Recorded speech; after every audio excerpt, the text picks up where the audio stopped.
കവടിയാർ കൊട്ടാരം കണ്ടിട്ടില്ലാത്തവർ കണ്ടോളൂ. ഇത് കവടിയാർ കൊട്ടാരത്തിൻ്റെ അകമാണ്. ഇതൊക്കെ ഒരുപാട് വർഷം പഴക്കമുള്ള സോഫ മെറ്റീരിയൽസൊക്കെയാണ്. ഈ കാണുന്നതൊക്കെ രവിവർമ്മ വരച്ച പടങ്ങളുമാണ്.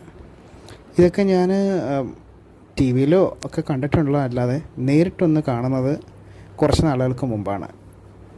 ഇപ്പോഴല്ലാതെ മുന്നേയും ഞാൻ കുറേ പ്രാവശ്യം കവടിയാർ പാലസിൽ വന്നിട്ടുണ്ട്. ആ സൈഡിൽ ഇരിക്കുന്ന പിക്ചർ കണ്ടോ? ഇതൊക്കെ ഞാൻ നേരിട്ട് കാണുമെന്ന് ഒരിക്കലും വിചാരിച്ചിട്ടേ ഇല്ല. ഏകദേശം ഒരു 100 വർഷങ്ങൾക്ക് മേളിൽ പഴക്കമുള്ള ഫാനാണ്. അല്ല, 200 വർഷത്തോളം പഴക്കമുണ്ട് ഈ ഫാനുകൾക്കൊക്കെ തന്നെ.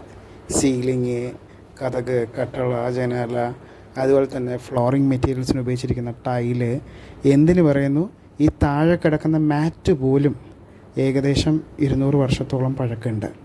ഈ മാറ്റിലായിരുന്നു അത്ര ഗാന്ധിജി വന്ന സമയത്ത് ഇരുന്നത്. അതിനൊരു കഥ പറയാറുണ്ട്.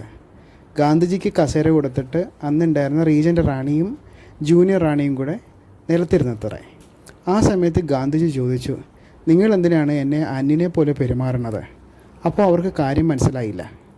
നിങ്ങൾ താഴെ ഇരിക്കുകയും എന്നെ പിടിച്ച് എന്തിനാണ് മുകളിൽ ഇരുത്തിയിരിക്കുന്നതെന്ന് ചോദിച്ചു. അന്നേരം പറഞ്ഞു, ഞങ്ങളെപ്പോഴും നിലത്താണ് ഇരിക്കാറ്, ഭക്ഷണം കഴിക്കണതും ഒക്കെ തന്നെ. അപ്പോൾ ഗാന്ധിജിയും ഇറങ്ങി നിലത്തിരുന്നു. അങ്ങനെയായിരുന്നു അത്ര അവരുടെ ചർച്ച നടന്നിരുന്നത്.